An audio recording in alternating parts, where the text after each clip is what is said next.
Jaron, Boots, Ennis, and the new defeats Xander Zayas.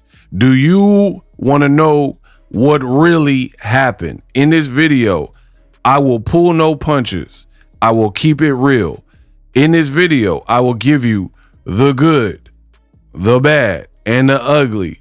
Jaron, Boots, Ennis defeated Xander Zayas. Phenomenal end result. But there's some things that happen in this fight that just may surprise you. Let me get unpacked. Let's do it. Now, before I get to the technical-ish, I just want y'all to see I'm the best in the business and it's not even close. All before the fight. I put out the morning of the fight, 6:20. The Jaron, Boots in his hate be so forced. LOL. Boots by knockout or TKO, #ego. So the stuff that I go over, I'm fully qualified to say, and I put up or shut up. I show y'all receipts. Stop playing with me. Now, here's even a personal DM that I had with a boxing fan, and they put in gray, I feel like Boots gonna make it easy work. Me in the green. He gonna stop blood. Let's go, Boots. This was on Friday. Fight was on Saturday. I continue to cook, y'all. This is easy work. Ain't no shame in my game. And if that wasn't enough, go watch my Boxingego watch party. Again, before they were even in the ring, here's what I said. Xander by knockout? Nah, man. I don't see that. But hey, that's why we have the fights. Speak now or forever hold your peace. Boots is going to show greatness. Boots by knockout. Boots. Okay, we all on the same page. I'm picking Boots. The moment this fight was announced, I picked Boots. I never wavered. I never backtracked. I stood on that. And that's exactly it. This was an easy fight prediction for me. I ain't backtracked. I ain't wavered. I told you who's going to win. My prediction was spot on, and I continued to prevail. Let's keep going, though. Nothing that I've seen, and this is no knock on Xander Zayas, because to be 23 and challenging himself, you didn't have to take this fight. I give him a lot of credit. He's a pretty put-together fighter. But I believe Boots is something different. Now, you can argue that neither person has faced exactly the build and style of the other person, but I just think it's Boots' time, man. And I think he's going to show the separation. He's been waiting for any type of bigger name and relevant. Hey, I'm picking Boots by knockout. I ain't going to hold you. I think Boots is going to stop him or make him quit on the stool. Corner got to throw in the towel, something like that. I don't see it. If I'm wrong, then I'll be the first to admit it. But I don't see Xander Zayas winning, man. Subtle foreshadowing. Notice I said I see him quitting, corner throwing in the towel, retiring on the stool. Guess what? He looked over his corner and they said they made a silent pact and an agreement. Fight was over. So again, my prediction was 100% accurate. Let's keep it going. Nothing in his arsenal. Like, yeah, he got size, he got youth. He's saying the right things. But I done heard too many stories about Boots, man. Talking about, I'm going to be real. The Boots hate is forced. Now, I'm all for constructive criticism if there's a viable, like, legit reason. But some of y'all doing too much. Y'all out here just outright hating. We don't condone that. We don't jack that. The Boots hate be so fake, man. Man, you don't know the rules. It's just because Boots is a cheater. All right. Y'all coming up with excuses for when this boy get cooked. He getting cooked at the Philly cookout. And Boots finna put him on the grill, I believe. Everything I said came true. He took him to the Philly cookout. Now back to our regularly scheduled program. Round one. I loved everything from Boots in this particular round. Came out assertive, came out with a sturdy, strong jab. It seemed like he couldn't miss. Before the fight, he said, your head is big. Zayas' head looked huge, and he had pinpoint accuracy. Right here, you see him being defensively responsible. Boom. What happened? You don't move your head, you get dropped. Boots dropped him in the first round at 1 minute and 12 seconds. Referee counting. This was a long count, right? Beautiful jab. You see this throughout the round. So easily, I don't know what this fake Philly shell was, but it caused him to get dropped. And Boots easily got a 10-8 round with the knockdown, stood over his body like Muhammad Ali. And it was really looking like, all right, this is going to be one of the easy nights for Jaron Boots Ennis, especially with Xander Zayas looking like he finna hit some military push-ups. Now we move on to rounds 2 and 3. 2 was pretty standard. I gave the round to Jaron Boots Ennis. I think he landed the better combinations. Got away from his jab a little bit more as the fight wore on, which I didn't like. And Xander Zayas, for getting knocked down in a big moment in round 1, that could have been embarrassing. I think overall, Zayas, even though he didn't win round 2, he acquitted himself well to have been dropped hard and embarrassed and trying to find his game plan.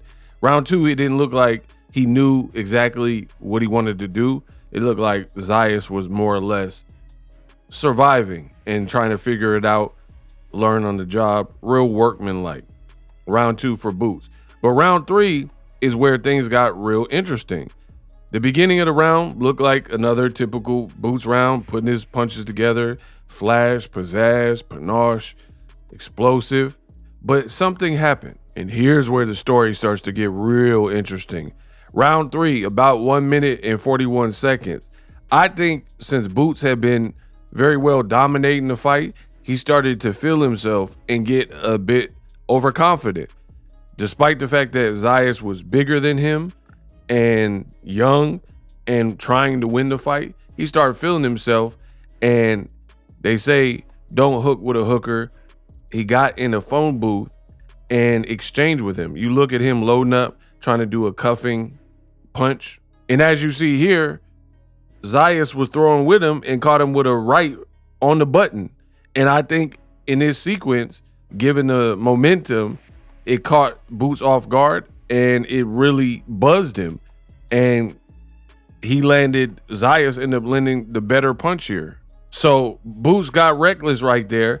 To give further example of this and why I believe that it rocked Jaron Boots Ennis is because you look, he starts to fall backwards, right?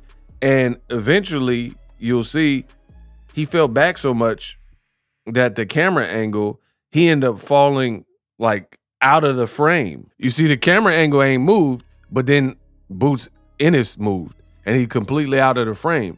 So he got pushed back and drove back by that punch. Zayas seen it, got the best reaction he done had all fight, and then tried to line him up with the 1-2, right?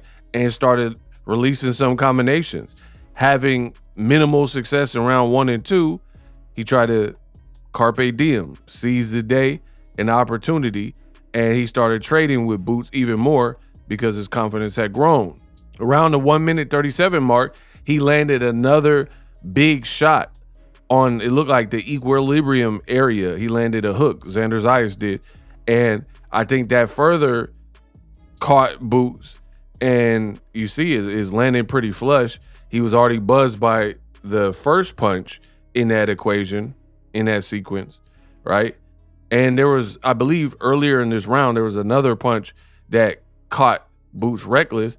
And then Boots went to throw a body shot. And if you look very closely, it looked like his leg buckled, right?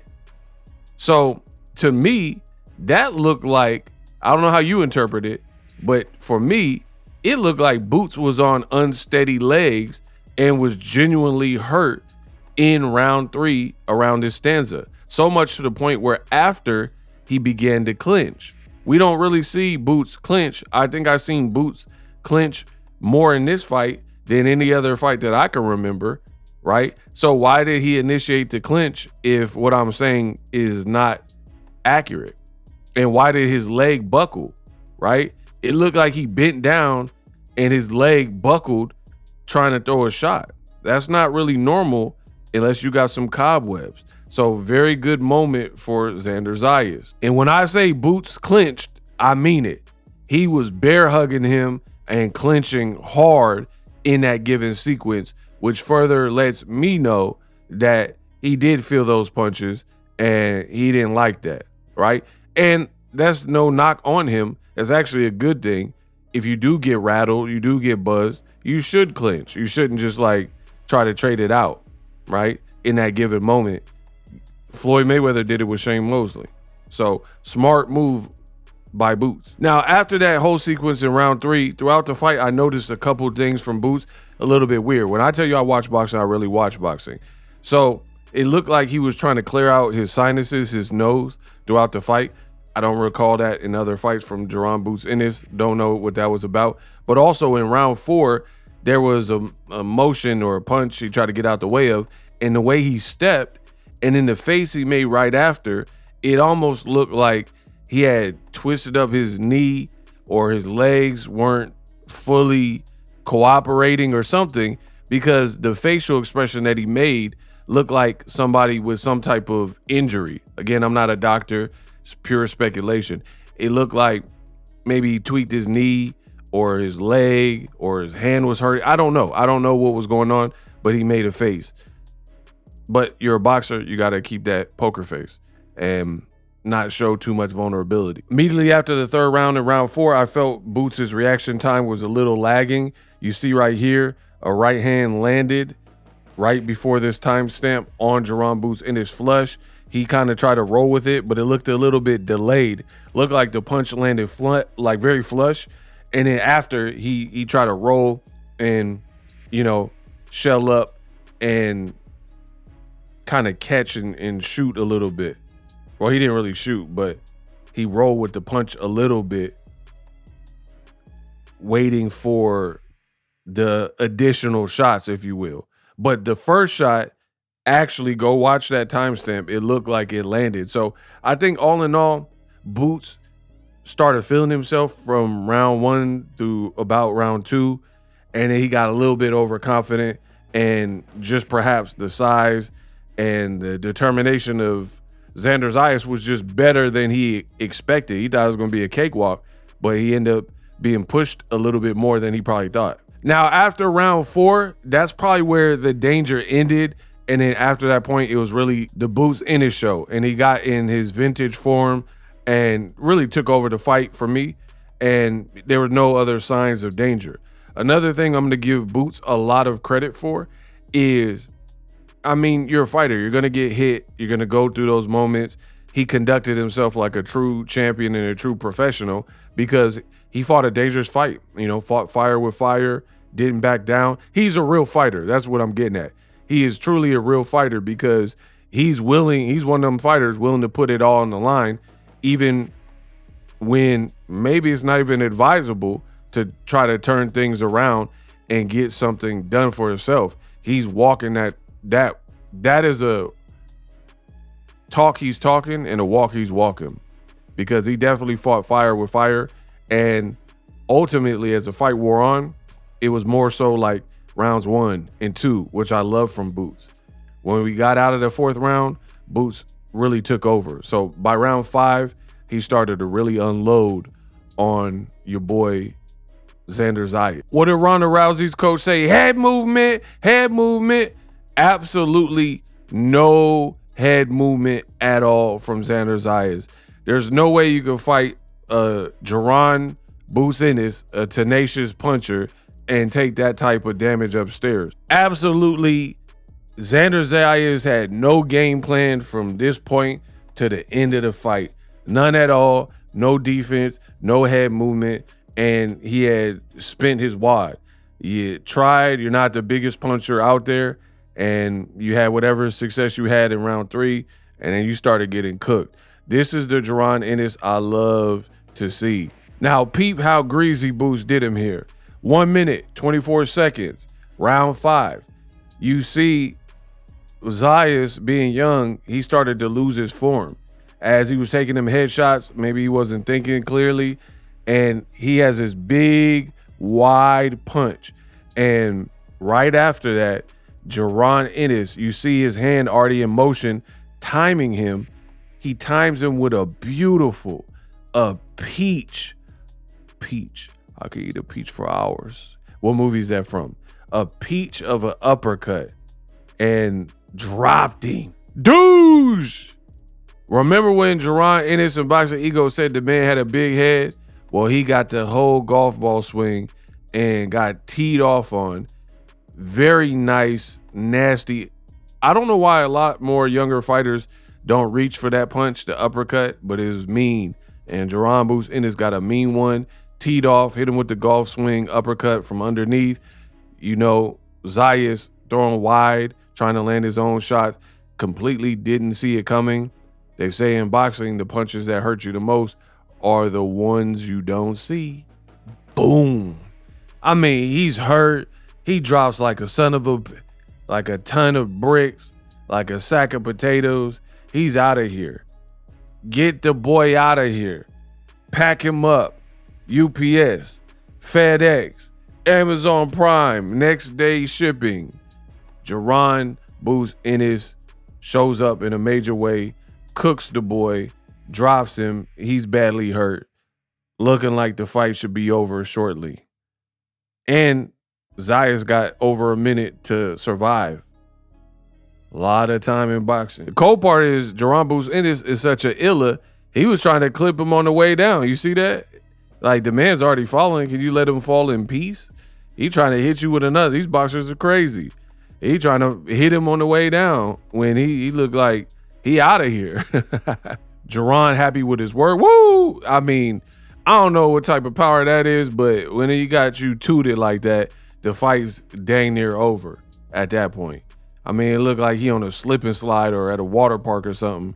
So the power got him, up he rocked him. Highlight real stuff. Jaron Boots Ennis does it again. Xander Zayas, he pops back up, you know, trying to get up, but he don't want to get up. And it's like to the point where it's like, all right, what are we doing here? People want to go home. They got to make sure the kids is asleep. People got to hit the club. You know what I mean? What are we doing? Everybody want to go home a little bit, right? Credit to Zayas. He beats the count some kind of way. But you just get a feeling that the end is near. Referee like, stay down. You're only 23. You have your whole life ahead of you. Stay down. Like, he gonna pop up like the Undertaker. He gonna just pop up like Tyson Fury, right? So, to be honest, the count was long. I think the fight could have been stopped right about here. He didn't have no legs for the rest of the round. He running around the ring, not doing much. He ain't got no legs. He Lieutenant Dan. Boots is loading up, power shotting him, combo breakers, primal instinct. Like, it's like, all right, we've seen enough. So for me, the point was made here. That's where the fight actually stopped. But Zayas being young, I'm doing it for Puerto Rico. Boricua, Wepa. You know what I mean? He want to keep fighting, but he started getting cooked even more. Now, after that point, it was really the Jaron Boots Ennis show. He kind of did what he wanted, had his way. You had Zayas, who had no legs. He was just kind of getting bullied, right?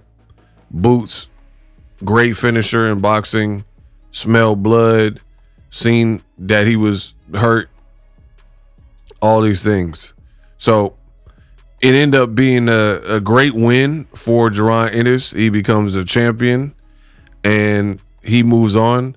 Zayas, he can definitely bounce back, but some people are debating when Boots piled it on, did he quit?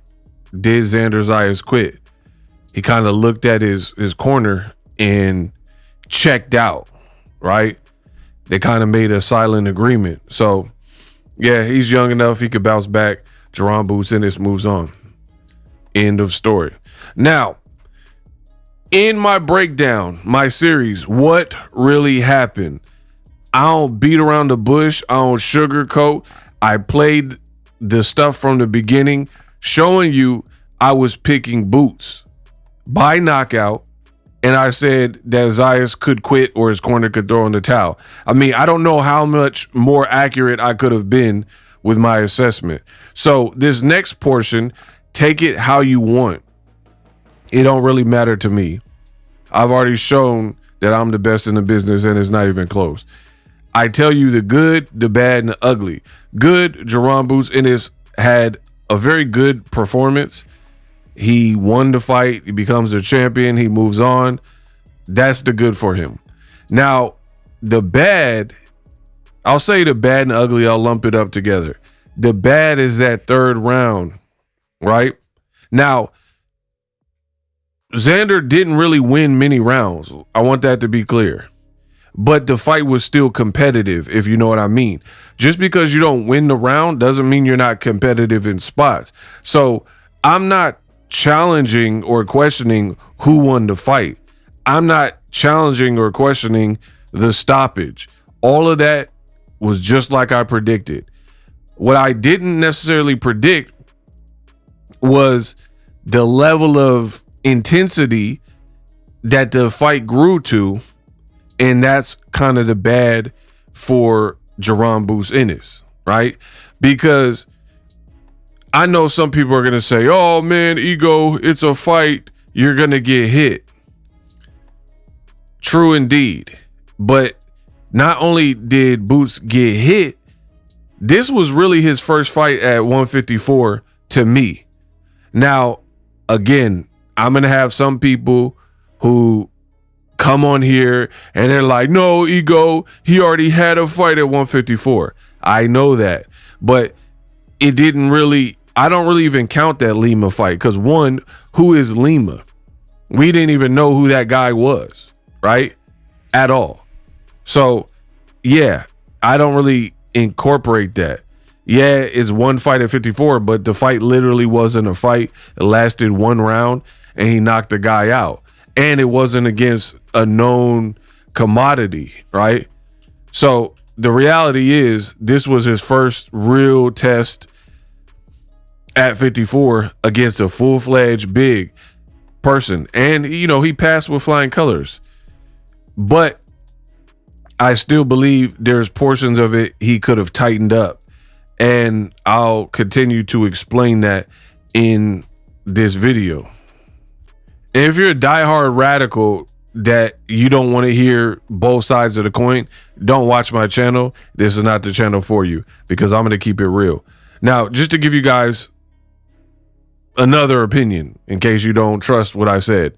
This is Antonio Tarver, and you see he posted on social media, Boots hurt, right? Talking about what happened. Antonio Tarver, right? So I'm not the only one that felt this. Gold medalist Clarissa Shields, she said Boots hurt, right? So I want the record to show I am not the only person that's seen that he got rocked and he got buzzed. So yeah, you're gonna get hit in a fight, no problem. But we hadn't seen Jaron Boots Ennis really have any kryptonite. I never seen him get buzzed like that. I never seen him get hurt like that. So to see him get hurt by Zayas, who is big, but he's not really known as like the most devastating, crushing puncher. I never really heard anybody refer to Zayas as like the biggest puncher in the division, more so than Fondora, Murtazaev, Jermell Charlo, Tim Tszyu, right? And guys like that. So you got to look at that and be like, for Boots, if his performance would have been flawless if he kind of stuck to the game plan. Because if he stuck to the game plan, which we'll get into in a second, it would have just looked like this, right? You'd have worked into your game plan and dropped the kid, had this big dude on the ground, and then everybody would just have no choice but to sing your praises. Now, also, people like Terrence Crawford took to social media and he was like, I got comments, but I'll just keep it to myself. Most people believe that that was like indirectly a subliminal. I'm not going to play no semantic games. If you follow him, you know what it is, right? There's been the two's name has been pitted against each other. So basically, the way I take it is Crawford is saying, like, I told you this dude ain't on my level and wouldn't have been able to beat me. And I'm going to be real. There was a point in time when we hadn't really seen everything from Boots, right? And I thought the fight was closer to 50-50, but I got to be honest, on my channel, it's not. Bud Crawford, he's surgical, he's smart, he's also ambidextrous. And the difference, what I'm noticing between Boots and Bud is temperament. Bud Crawford gonna always make the right choices at the right moment as much as he can, right? Boots, I can't say that fully with some of these performances, right? Like I'm watching the David Avocado fight. Crawford easily dominated him and knocked him out brutally. Whereas like the way Boots was fighting, there were some moments where David Avocado was like kind of landing some leather. I'm like, okay. And I know it's not just about triangle theories. I just need the record to show what happened, right? People keep bringing up, oh, but Gamboa fight was in 2014, bro. You don't think Crawford got better since then? That was at 135. So you can't really, I mean, Canelo, if we're going to do that, Canelo got rocked by Miguel Cotto's brother, who's not even as good as Miguel Cotto, right? And fell into the ropes. But later on, he's beating Triple G. Later on, you know, he's beating Miguel Cotto. So who cares about that, like an old fight? I'm talking about what happened last night with Boots. So miss me with the Crawford got hurt with Gamboa, because boxing is what have you done for me lately type of sport. The last time we seen Crawford in the ring, he moved up 2.5, 3 weight divisions, fought Canelo and cooked him and hurt Canelo and had Canelo out of answer. So I'm just being honest. If they can fight and Crawford want to come out of retirement, please make the fight. I'll support it on the channel. I'll advocate for it. But from what I'm seeing, the way Boots fights, sometimes the decision making is not, in my opinion, the correct decision at that given time. For example, you're fighting this big old Xander Zayas. He's younger than you. He's, I guess, at least has respectable power. And you could have, in my opinion, and this is why I got to hold Boots to a higher standard, because I put people on Boots. I think he's a terrific talent and a special talent, but that's also a gift and a curse, which I'll explain right about now. I think Boots, the problem with some fighters that are naturally gifted, and I'm not saying he don't work hard, but have all this like razzle dazzle and pizzazz. One of the major problems that fighters like that can experience is they become dependent on that. Look at Roy Jones Jr., right? Roy Jones untouchable from like 88 all the way to the early 2000s, right? Very hard to beat. But then when you get older, that's when you become more beatable if you're not doing everything in accordance to the laws of boxing, ring IQ, defense, and offense, right? Fundamentals. And I felt like there were moments in the rounds that I suggested where Boots looked phenomenal. But there are also a couple ish moments. And to be honest, Crawford, if he were to fight Xander Zayas, I don't think he would have had those moments. That's just my honest opinion. I don't think there would have been any moment in the fight where it's like, oh, Crawford's being hurt. He's hurt. He's hurt. You know what I mean? And everybody, Clarissa Shields and Tarver, are saying it. So again, the Boots fans, the diehard radicals, they're not going to want to hear it, but I don't really care. I'm just being honest with you. The outcome was great.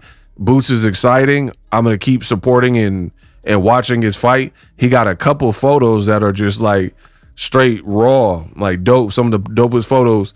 So he's definitely flashy and he has that. But I guess for me is I'm holding him to a high standard because I picked him in the elite category. And I really feel like I didn't know too much about, not that I didn't watch him, but I never really regarded Xander Zayas as like the guy to beat. He was always kind of the youngest kid to sign the Top Rank, but I never really looked at him as like he's the guy to take over boxing, right?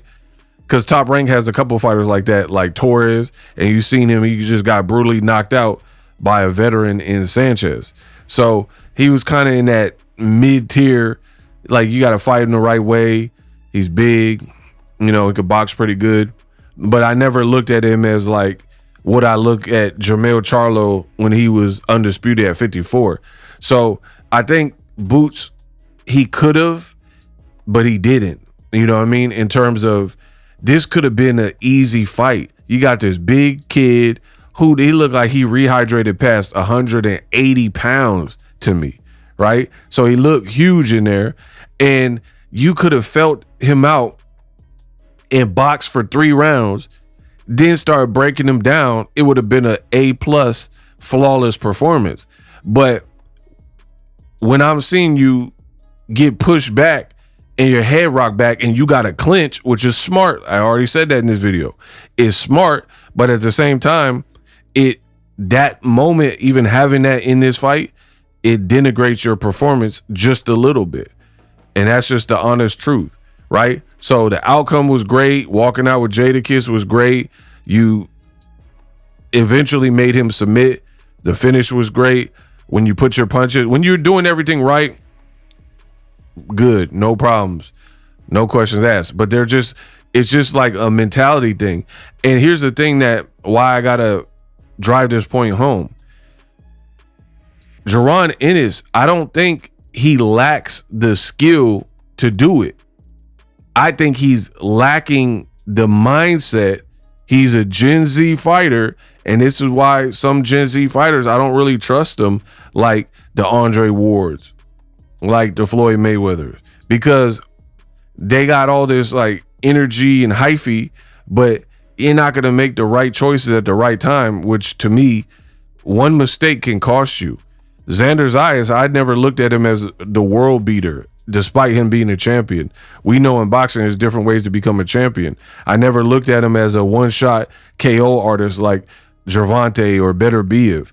And he really, if anything, outside of if you believe he quit, he acquitted himself pretty well. And given his age, being 23, people like Jake Paul and everybody, they're giving him props. So it doesn't really hurt him too bad to lose to a great fighter to you, given his age and how he acquitted himself. So if anything, you kind of helped him a little bit, right? Because if you just would have went in there, boxed him a little bit, and then the outcome would have been the same, and then you knocked him out, then people would have been like, it's a mismatch, right? And here's an example. I understand this boxing. I understand there's gonna be some resistance. David Benavidez ain't having these type of performances. Just think about it, right? Benavidez, when he fought Yard was trying to get with him and like boxing smartly. He looked like he was in great shape. Benavidez just found that, broke that down. You look at Zordo Ramirez, tried a little bit, maybe landed a good shot here or there. Benavidez eats it, keeps coming back, right? That's what I feel skill-wise Boots should be doing, right? Kind of what we're seeing with Benavidez, where it's like, it's not even so much competitive, or you know what I mean? There's like people taking real small stands and then they getting chopped up by Benavidez. Boots is very dazzling, explosive, and flashy, but you know, there's a couple mental lapses, I guess I'll say, where I'm like, why did you do that?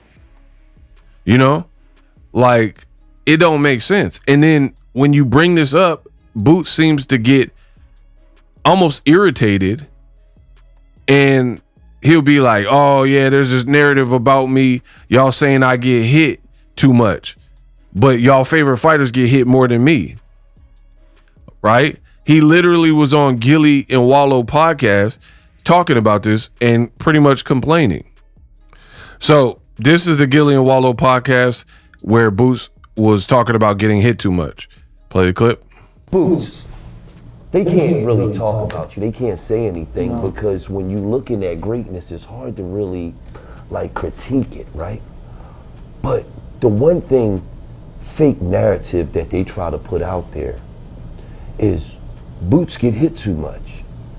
See, and to be honest, when people are interviewing, Gilly right here is interviewing, but that's a bit of Philly bias because you're setting him up for the question by saying, hey, the fake narrative that people are putting out, as opposed to when you're interviewing, eliminate that and just be like, hey, people are saying you're getting hit too much. What are your thing?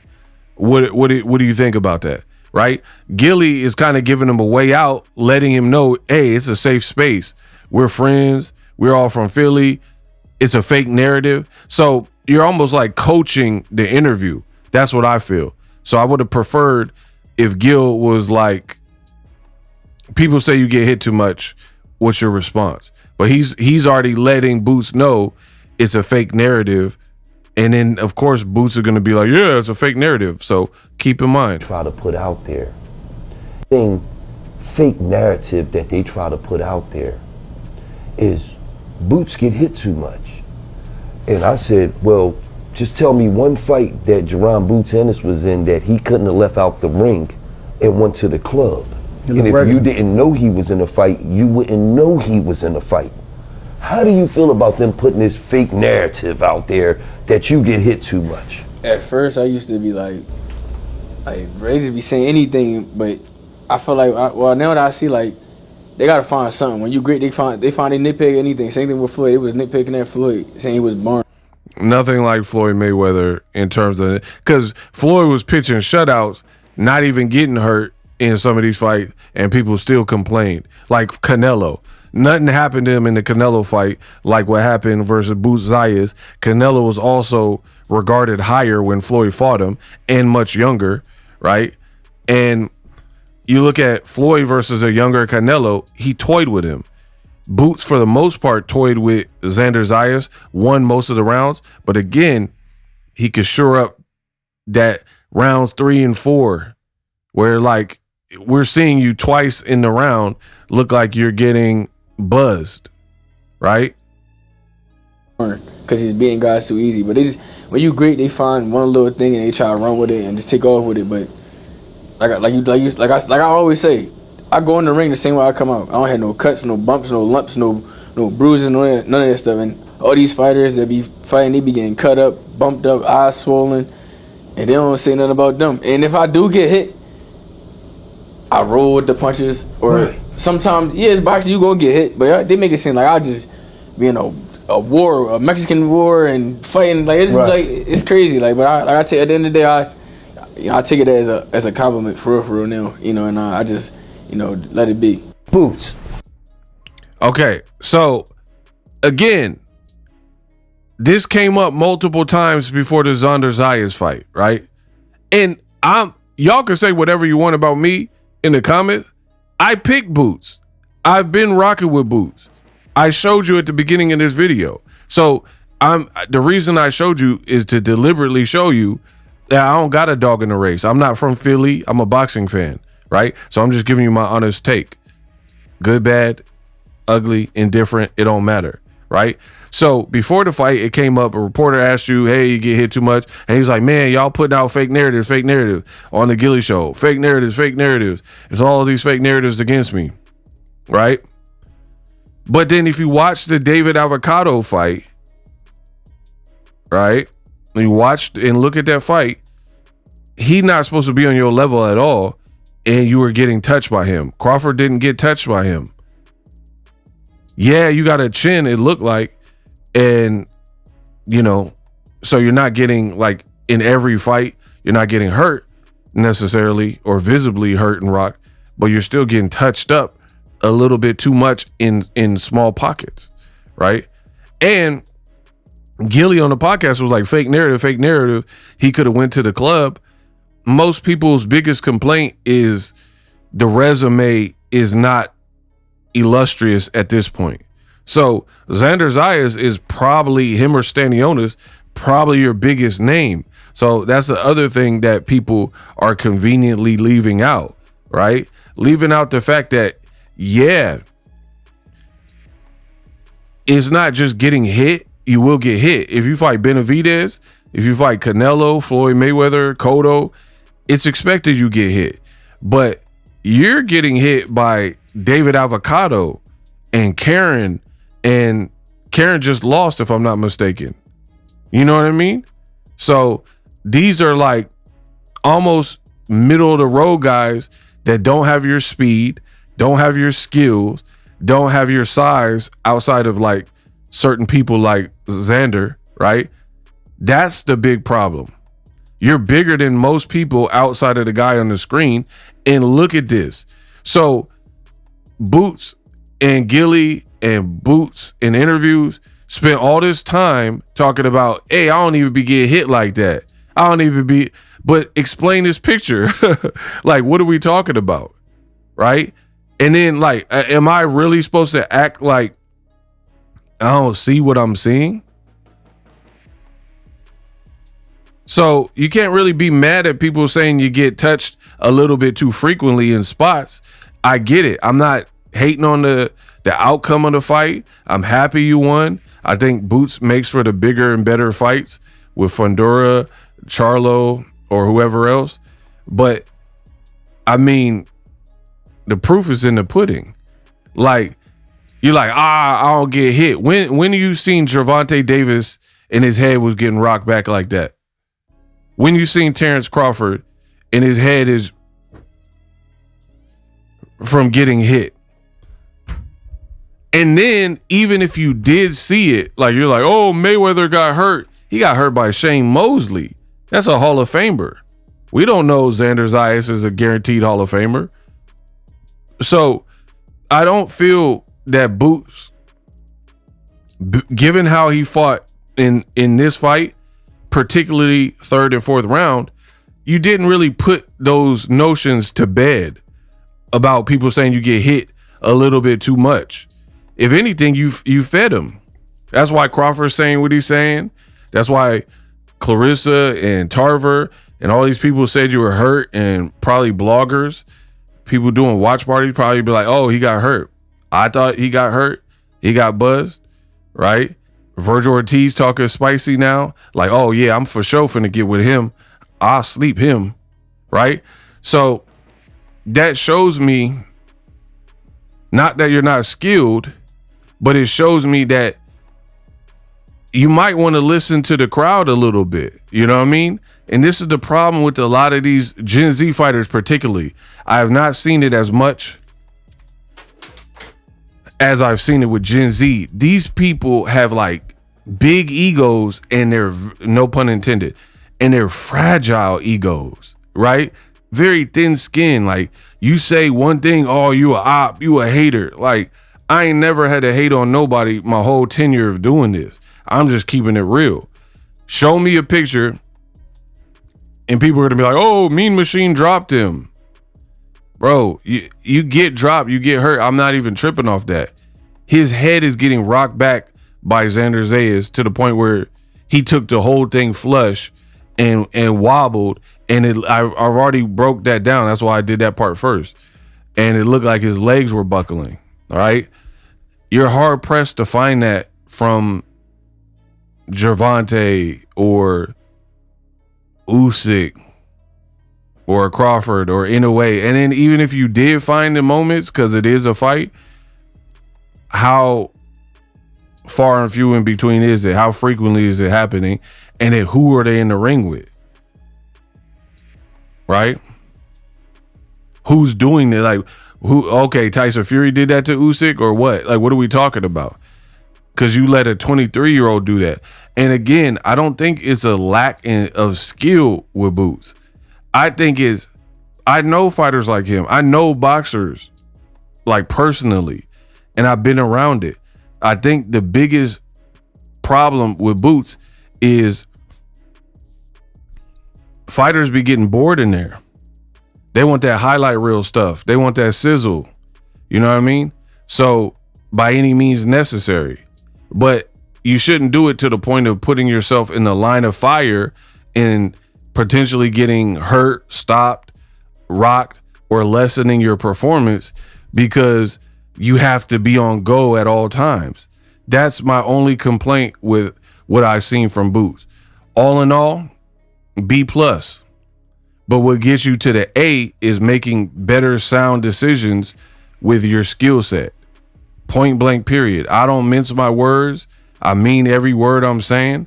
I'm not hating and saying that you looked horrible or I don't want to watch you. That's my own constructive criticism and transformative commentary that in those small pockets, take those images away and then no one can say anything. But if people are already saying you get hit too much and then they watch that third round, that's going to be the talk of the town. Everybody going to be talking about this, right?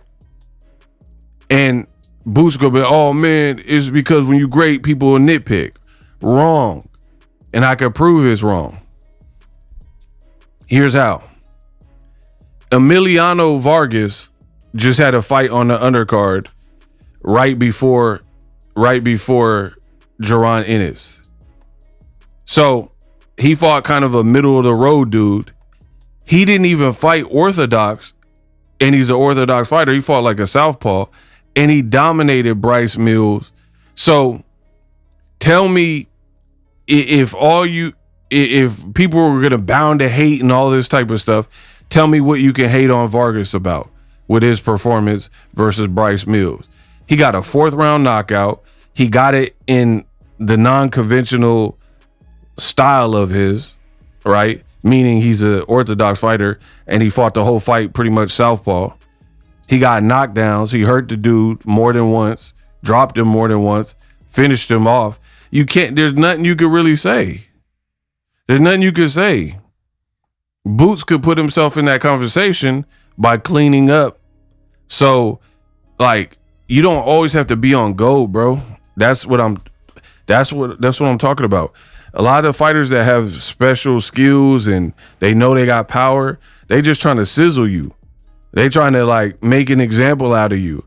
But when you go searching for the knockout and you go searching too much, you end up finding the wrong stuff. This performance would have been dang near 10 out of 10 if round 3 didn't happen, particularly round 3.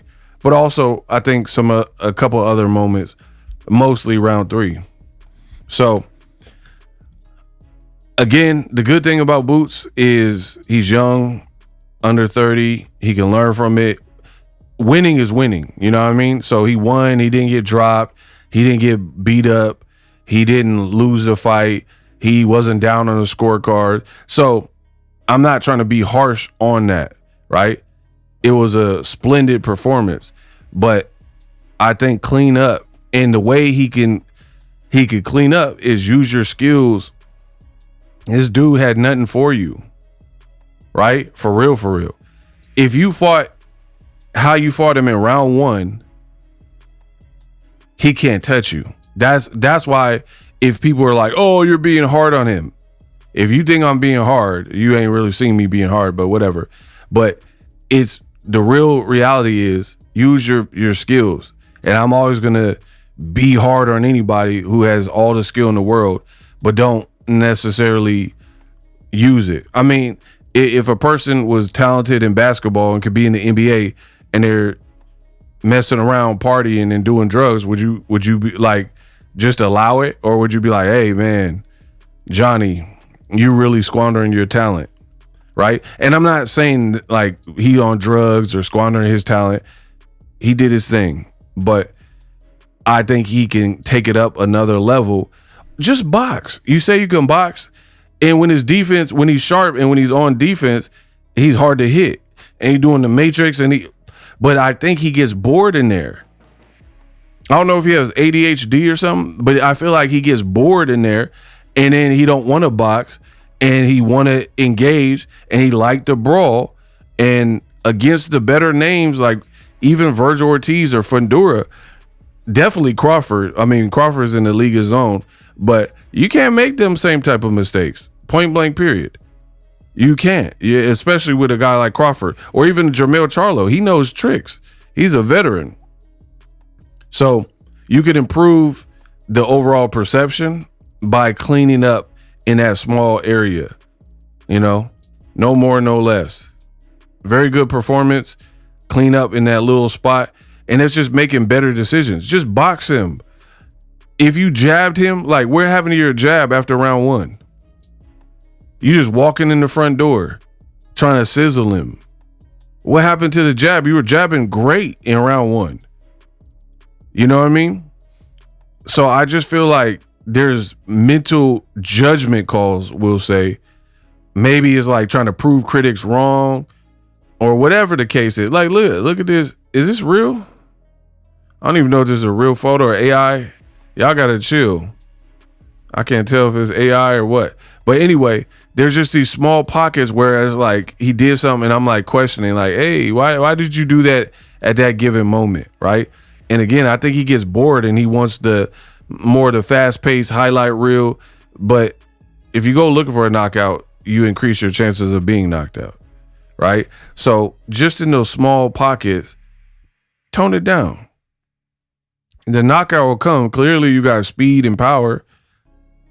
Clearly, and especially for a guy like Zayas, he young, he bigger than you. He probably rehydrated 184, 185 plus, right? You're supposed to let a guy like that burn off all that extra little energy, tire himself out while pot shotting him, picking little spots.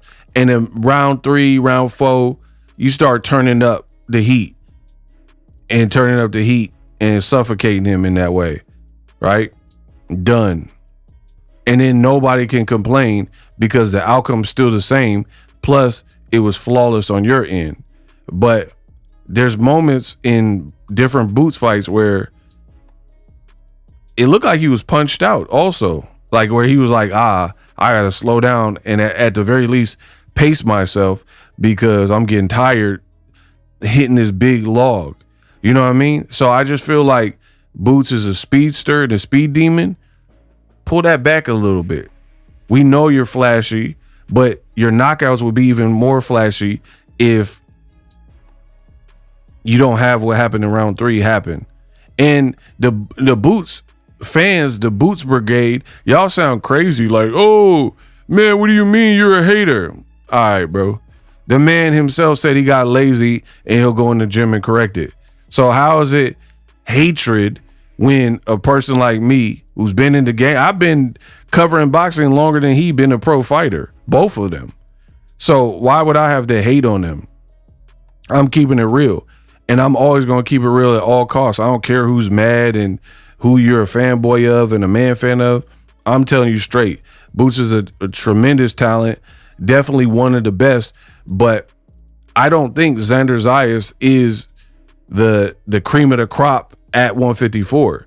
I don't think he's better. I don't know. Some of y'all maybe did, but me personally, I don't think he's better even before this. I'm not saying like after watching the outcome. I'm saying before this, I didn't think he was better than Fedora or Virgil Ortiz or Jermell Charlo, right? I don't.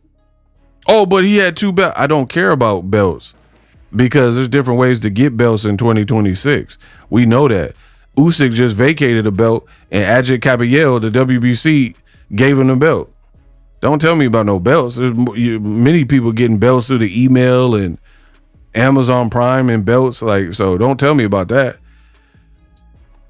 So I told you this breakdown was going to hurt some people's feelings because I got to give you the whole thing, the whole picture, the good, the bad, and the ugly. And the only reason I'm spending time is because I think Boots can improve in that regard. And especially if you know you have haters. You have haters. So why give them any ammunition? That's the other thing. Some people think, oh, man, you're being hard on Boots because you're a hater and all that. Like, bruh, I'm really him. Everything I say, you could trace it back. You could trace it back and find a moment. And that's why I never even care about when people come and they say, oh man, Ego, you a hater. Because all you got to do is do the research for yourself. Boom. This was before the fight. You guys see that. 6:20 in the morning, the day of the fight. So this was before he fought. And guess what? What did your boy Ego put? The Jaron Boots Ennis hate be so forced LOL, Boots by knockout, right? Hashtag ego. So I'm fully qualified to give both sides of the coin and give that constructive criticism, because that's one thing I ain't. I'm not a hater.